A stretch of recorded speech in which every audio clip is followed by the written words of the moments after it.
अस्सलाम वालेकुम। आज की वीडियो में हम करेंगे एक्सरसाइज 1C और इसका हम करेंगे जी क्वेश्चन नंबर 5 करेंगे और क्वेश्चन नंबर 5, 6 और 7 करेंगे। हम इस वीडियो में 3 क्वेश्चंस करेंगे क्योंकि काफ़ी सारे स्टूडेंट्स कह रहे हैं कि आप प्लीज़ जल्दी जल्दी करवाएं क्योंकि फिर रमज़ान के बाद कुछ के पेपर्स हैं, कुछ के टेस्ट हैं, तो इसलिए फिर ये है कि आज से फिर मैं ये कर रही हूँ कि जल्दी जल्दी जो है ना आपको ये क्वेश्चंस करवा दूं। तो स्टार्ट करते हैं जी। हमारे पास क्वेश्चन नंबर 5 है, लेकिन इसको स्टार्ट करने से पहले अगर आपने अभी तक मेरा चैनल सब्सक्राइब नहीं किया तो इसको सब्सक्राइब कर दीजिए और बेल आइकन को लाजमी प्रेस कीजिएगा ताकि आपको न्यू आने वाली वीडियोस के बारे में पता चल सके। तो जी क्वेश्चन नंबर 5 है हमारे पास के 35 workers are employed to complete a construction project in 16 days. Before the project start, the boss of the company is told that he need to complete the project in 14 days. Assuming that all the workers work at the same rate, how many more workers does he need to employ in order to complete the project on time?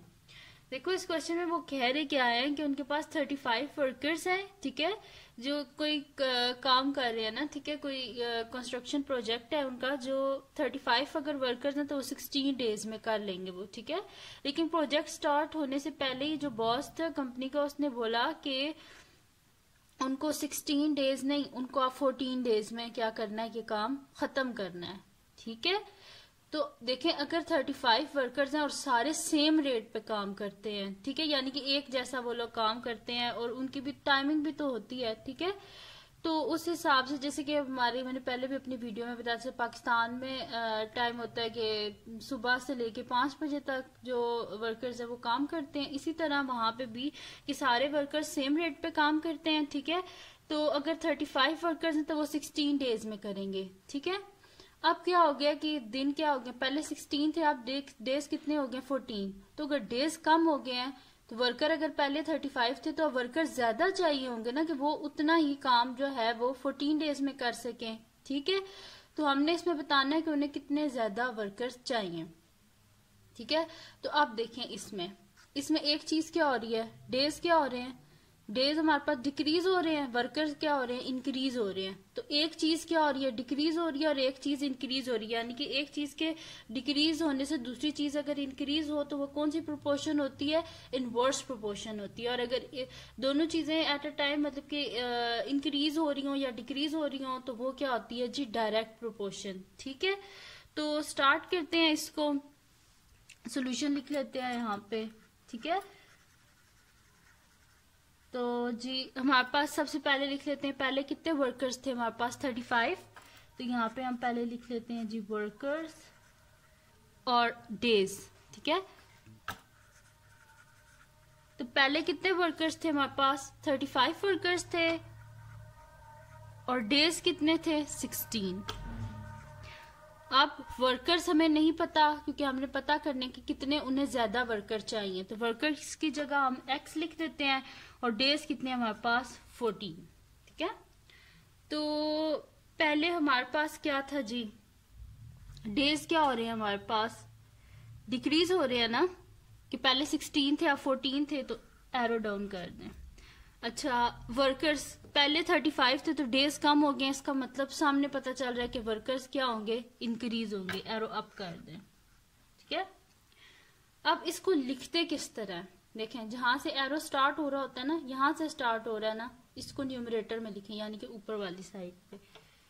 तो x divided by जिस पे arrow head है उसको denominator में 35 is equals to, arrow कहाँ से start हो रहा है 16 से, तो 16 हमारे पास किस में आ जाएगा, न्यूमरेटर में, और एरो हेड किसके साथ है 14 के साथ, तो डिनोमिनेटर में 14 आ गया, ठीक है। देखें डेज क्या हो रहे थे हमारे पास, कम हो रहे थे ना, कि पहले डेज कितने थे हमारे पास 16 थे फिर 14 हो गया, तो एरो डाउन कर दिया कि डिक्रीज हो रहे हैं। वर्कर्स देखें पहले हमारे पास 35 थे, अब हमें वर्कर्स ज्यादा चाहिए होंगे ना ताकि वो उतना ही काम कम डेज में कर सकें, ठीक है। तो इस वजह से इधर एरो डाउन है और इधर एरो अप है, जहां से एरो स्टार्ट होता है उसको न्यूमरेटर में लिखते हैं और जहां पे एरो हेड होता है यानी कि यूं जो नीचे जा रहा है, ठीक है, यहाँ पे 14 लिख दिया, जिसके साथ एरो हेड होता है ठीक है, वो किधर आता है, डिनोमिनेटर में। बस इतनी सी बात आप याद रख लें, ठीक है। अब हमें किसकी वैल्यू फाइंड आउट करनी है, हमें x की वैल्यू फाइंड आउट करनी है। तो x की वैल्यू हम किस तरह फाइंड आउट यहाँ से करेंगे कि क्रॉस मल्टीप्लाई कर देंगे इनको हम, ठीक है। तो यहीं पर कर लेते हैं इसको, क्रॉस मल्टीप्लाई जब हम करेंगे तो हमारे पास क्या आ जाएगा, x इंटू 14 यानी कि 14x और 16 इंटू 35, ठीक है, ये आ गया हमारे पास। अब हम क्या कर लेते हैं, इनको मल्टीप्लाई कर लेते हैं 16 और 35 को। तो 16 इंटू 35, तो ये हमारे पास क्या आ रहा है जी, 560। तो यहाँ पे लिख देते हैं हम 560, ठीक है। हमें किसकी वैल्यू चाहिए, x की वैल्यू चाहिए। बोथ साइड पे क्या कर देंगे, 14 से डिवाइड कर देंगे। 14 और 14 कैंसल आउट, तो 560 को हम क्या कर देते हैं, डिवाइड कर देते हैं 14 से, ठीक है। तो हमारे पास क्या आंसर आ रहा है, 40 आंसर आ रहा है, यानी कि x क्या आ गया हमारे पास, x का आंसर हमारे पास आ गया 40, ठीक है। यानी कि उनको 14 डेज में ना कितने वर्कर्स काम कर सकते हैं, अगर उनके पास 40 वर्कर्स होंगे ना तो वही 14 डेज में वो सारा काम कंप्लीट कर सकते हैं। तो उन्हें कितने एडिशनल वर्कर्स चाहिए, पहले 35 थे ना, तो हम क्या कर देते हैं 40 में से 35 को माइनस कर देते हैं, तो हमें पता चल जाएगा कि उन्हें कितने एडिशनल वर्कर्स चाहिए। तो हम यहाँ पे लिख देते हैं number of additional workers to employ is equals to कितने चाहिए, जो हमारे पास टोटल जितने चाहिए ना उसमें से जो हमारे पास हैं उनको माइनस कर देंगे। 40 माइनस 35 यानी कि हमारे पास क्या आ जाएगा, 40 में से 35 को माइनस किया 5, यानी कि उन्हें कितने एडिशनल वर्कर्स चाहिए, 5 वर्कर्स, ठीक है। टोटल उन्हें 40 चाहिए, लेकिन 35 पहले से थे ना, तो जो टोटल चाहिए थे उसमें से 35 जो हमारे पास थे उनको माइनस कर दिया, यानी कि उन्हें 5 वर्कर्स को और हायर करना है ताकि वो 14 डेज में ये काम कर सकें, ठीक है जी। तो ये था जी क्वेश्चन नंबर 5। अब करते हैं हम क्वेश्चन नंबर 6। तो ये मुश्किल क्वेश्चंस नहीं है, बस आपको ये जो एरोज है ना, ये एरोज लगाने आपको आ जाए ना अगर, तो फिर तो बिल्कुल आसान है ये क्वेश्चन, कोई इसमें मुश्किल है ही नहीं, ठीक है। तो अब हम कर लेते हैं जिसका क्वेश्चन नंबर 6। तो क्वेश्चन नंबर 6 क्या है जी हमारे पास के एक a consignment of fodder can feed 1260 cattle for 50 days given that all the cattle consume the fodder at the same rate। अच्छा, इसमें क्या है कि एक उनके पास ना जिस तरह भेजा गया, जिस तरह फूडर नहीं होता जो ये मवेशी वगैरह जो खाते हैं खाना, ठीक है, घास वगैरह और वो सब कुछ ना, ठीक है। तो वो कह रहे हैं कि अगर वो जो 1260 वो जो कंसाइनमेंट है पूरी, अगर उसको वो 50 डेज में खाते हैं, ठीक है, तो हमें बताना है और हमें ये भी चीज पता है कि जो सारे केटल्स है वो सेम रेट पे खाते हैं, ठीक है। कुछ ऐसा नहीं है कि एक कोई ज्यादा खाता है तो एक कोई कम खाता है, ऐसा बिल्कुल भी नहीं है, ठीक है, सारे एक जैसा खाते हैं। फर्स्ट हमने क्या बताना है कि the number of cattles an equal consignment of fodder can feed for 75 days, ठीक है, यानी कि कितनी जो केटल्स हैं वो 75 डेज के लिए मतलब कि खा सकते हैं जो गिवन कंसाइनमेंट है इसको, ठीक है। सेकंड हमने फाइंड आउट क्या करना है कि the number of days and equal consignment of fodder can last if it is used to feed 1575 cattles, ठीक है। वो कह रहे हैं देखिए पहले कितने थे, 1260 थे केटल्स यानी कि मवेशी थे और वो 50 डेज में वो खाते थे, ठीक है। अब अगर वो कह रहे हैं कि हमारे पास जो मवेशी हैं यानी कि केटल्स जो हैं वो 1575 हो गए हैं, तो वो कितने डेज में उसको खत्म करेंगे जो गिवन कंसाइनमेंट है। सेकंड पार्ट में डेज फाइंड आउट करने हैं, फर्स्ट पार्ट में केटल्स को फाइंड आउट करना है, ठीक है। तो स्टार्ट करते हैं सोल्यूशन। पहले इसका हम कर लेते हैं फर्स्ट पार्ट, देन इसका सेकंड पार्ट करेंगे हम, ठीक है।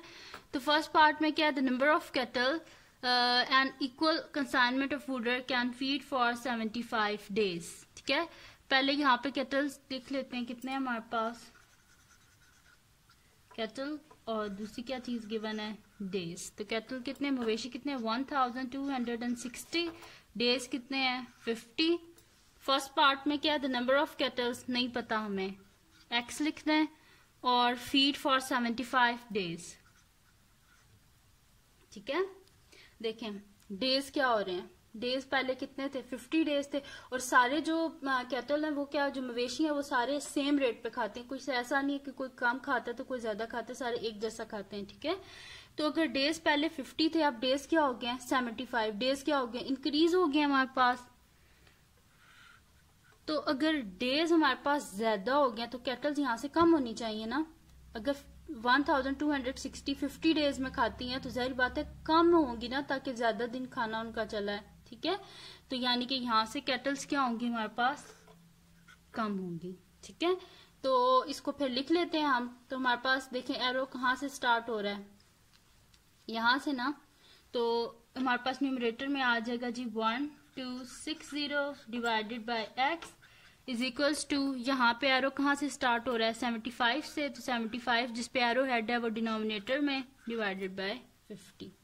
ठीक है जी, अब क्या करना है, इसको क्रॉस मल्टीप्लाई कर देते हैं हम, इजीली फाइंड आउट कर लेंगे। ये कोई मुश्किल क्वेश्चंस नहीं है बिल्कुल भी, तो आपने बिल्कुल परेशान नहीं होना। ठीक है, इसको क्या कर देते हैं, क्रॉस मल्टीप्लाई कर देते हैं। तो ये हमारे पास क्या आ जाएगा जी, 1260 multiply by 50 which is equals to 75 into x, यानी कि 75 एक्स। मल्टीप्लाई कर लेते हैं, हमारे पास क्या है 1260 मल्टीप्लाई बाय 50। ठीक है, 1260 मल्टीप्लाई बाय 50, तो हमारे पास क्या आ रहा है जी, 63,000। यहाँ पे लिख लेते हैं 63,000 इज इक्वल टू 75 एक्स। हमें किसकी वैल्यू चाहिए, एक्स की वैल्यू चाहिए। बोथ साइड पे क्या कर देंगे, 75 से डिवाइड कर देंगे। 75 और 75 कैंसल आउट, 63,000 को डिवाइड कर देते हैं 75 से, तो हमारे पास क्या आ रहा है 840। ठीक है, एक्स इज इक्वल टू 840। ठीक है, यानी कि अगर हमारे पास डेज हो जाएंगे ना 75, अगर 75 डेज है तो कितने कैटल्स को फीड कर सकते हैं वो 840। अगर 50 डेज है तो 1260। ठीक है जी, देखें एक चीज इंक्रीज हो रही है और दूसरी की और डिक्रीज हो रही है, तो ये फिर क्या होती है, हमारे पास इनवर्स प्रोपोर्शन होती है। ठीक है, तो यहाँ पे लिख देते हैं, कैटल्स लिख देते हैं, सही है। अब कर लेते हैं जी इसका सेकंड पार्ट। सेकंड क्या है जी हमारे पास के the number of days an equal consignment of fooder can last if it is used to feed 1575 kettles। ठीक है, तो लिख लेते हैं पहले जो ऊपर क्वेश्चन में। ठीक है, अब आपने ये वाला डाटा नहीं लिखना, डाटा आपने वही लिखना जो क्वेश्चन में ऊपर गिवन है, पार्ट्स वाला नहीं लिखना। अगर ये वाला लिखना है, फर्स्ट जो आपका है ना गिवन, पहले वो लिखते हैं, फिर जो पार्ट कर रहे होते हैं उसका डाटा लिखते हैं। ठीक है, जैसे पिछला जो था उसमें मैंने जो गिवन था पहले वो लिखा है, फिर जो फर्स्ट पार्ट वाला था वो लिख दिया है। इसी तरह अब इधर भी यही करूंगी कि ऊपर इसी तरह लिखूंगी जो गिवन है, फिर नीचे वाले में मैं जो सेकंड पार्ट में गिवन है वो लिख दूंगी। सही है, तो सेकंड पार्ट हम कर रहे हैं। तो जी हमारे पास कैटल कितने थे, पहले थे 1260 और डेज कितने हैं जी हमारे पास 50 डेज। ठीक है, यानी कि 1260 कैटल्स 50 डेज में उनका वो खाना चलता है। ठीक है, तो वो सेम रेट पे खाते हैं, ये पहले भी मैं बता चुकी हूँ। ठीक है, तो अब सेकंड पार्ट क्या है हमारे पास कि the number of days and equal consignment of fodder can last if it is used to feed 1575 cattles. पहले कितनी थी 1260, अब कितनी हो गया 1575, इंक्रीज हो गया ना। अगर मवेशी ज्यादा हो गए तो डेज कम हो जाएंगे क्योंकि खाना तो उतना ही है। ठीक है, तो यहाँ पे है 1575 डेज नहीं पता एक्स। तो कैटल्स क्या आए हैं हमारे पास, इंक्रीज एरो अप, और डेज क्या हो जाएंगे, जाहिर बात है अगर मवेशी ज्यादा हो गए तो कैटल अगर ज्यादा हो गए तो डेज जो है वो उनके पास कम हो जाएंगे, खाना कम दिन चलेगा, तो एरो डाउन। ठीक है, अच्छा अब क्या करना है जी कि मैंने आपको बताया था कि जहां से एरो ये स्टार्ट हो रहा है वो न्यूमरेटर में आता है और जहां पे एरो हेड होता है वो डिनोमिनेटर में। ठीक है, तो 1575 divided by 1260 equals to, arrow start कहाँ से हो रहा है 50 से, तो 50 डिवाइडेड बाय x। ठीक है, आप क्या कर लेते हैं, क्रॉस मल्टीप्लाई कर लेते हैं इनको। हम क्रॉस मल्टीप्लाई कर लिए तो हमारे पास क्या आ जाएगा 1575 x is equals to 1260 multiply by 50। ठीक है, तो इनको आपस में मल्टीप्लाई कर लेते हैं। 1260 मल्टीप्लाई बाय 50, तो ये हमारे पास आ रहा है जी 63,000। तो यहाँ पे लिख देते हैं 63,000। ठीक है, हमें किसकी वैल्यू चाहिए, x की वैल्यू चाहिए। बोथ साइड पे 1575 से डिवाइड कर देते हैं, ये दोनों आपस में कैंसिल आउट हो गए। x इज इक्वल्स टू 63,000 को हम डिवाइड कर देते हैं 1575, तो हमारे पास क्या आ रहा है 40 डेज। ठीक है,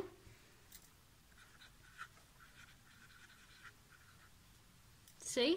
जब हमारे पास केटल 1260 थे तो खाना कितने दिन चला था 50 डेज। अब अगर मवेशी जो है वो ज्यादा हो गए 1575 हो गए तो कितने दिन उनका खाना चलेगा 40 डेज तक। ठीक है जी, तो ये है जी हमारे पास क्वेश्चन नंबर 6। अब हम करते हैं क्वेश्चन नंबर 7। ठीक है, मुश्किल तो नहीं है ये जरा भी, ठीक है ना, बस आपने समझना है इनको सही से, कंफ्यूज नहीं होना इनमें।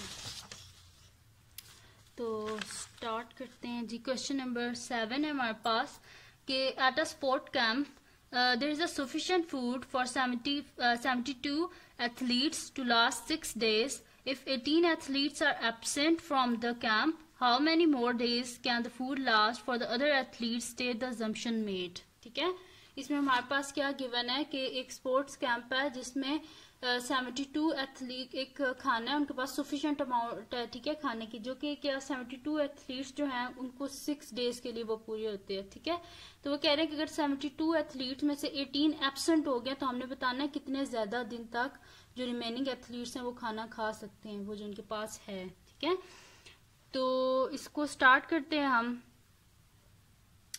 तो सबसे पहले जी लिख लेते हैं हम सोल्यूशन। सबसे पहले मैं आपको बता देती हूँ रिमेनिंग एथलीट्स उनके पास कितने हैं। ठीक है, तो यहाँ पे हम लोग लिख लेते हैं जी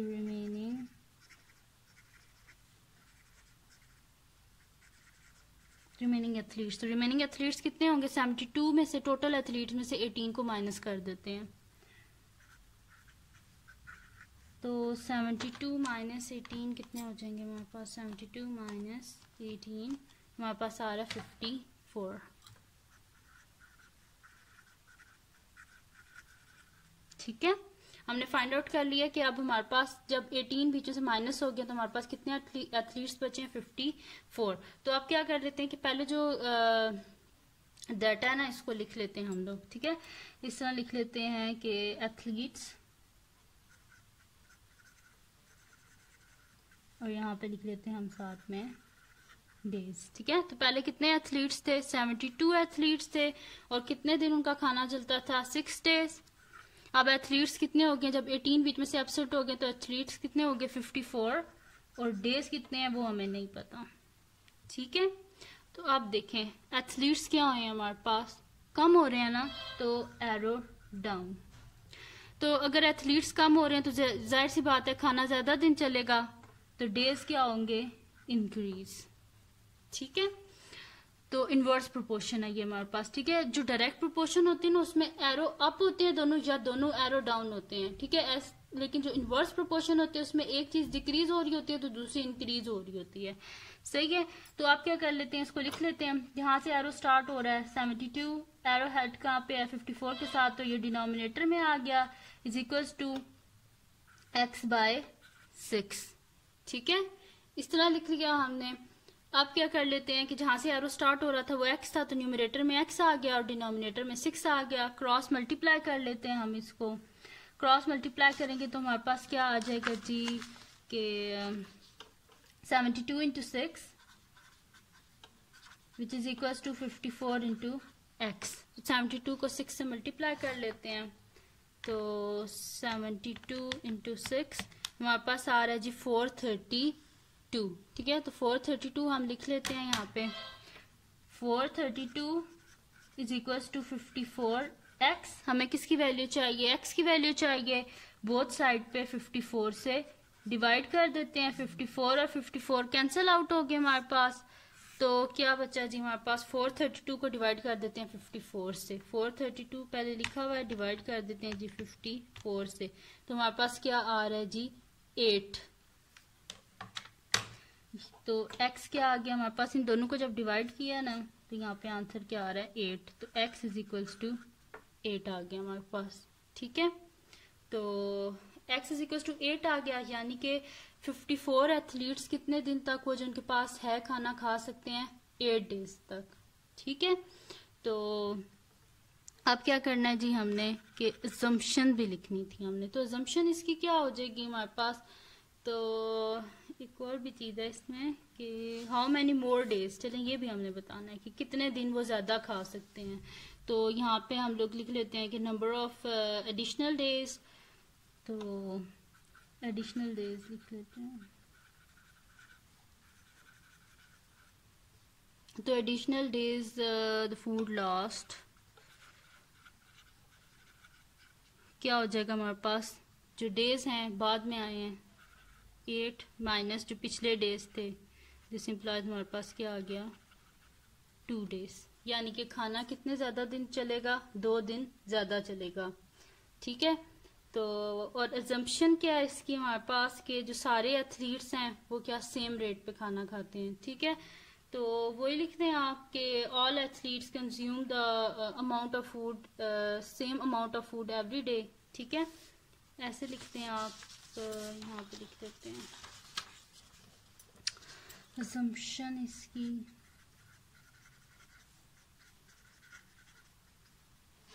assumption हम लिखेंगे all athletes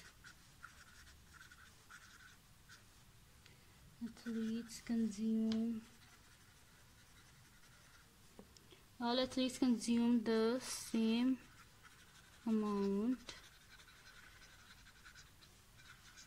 amount of food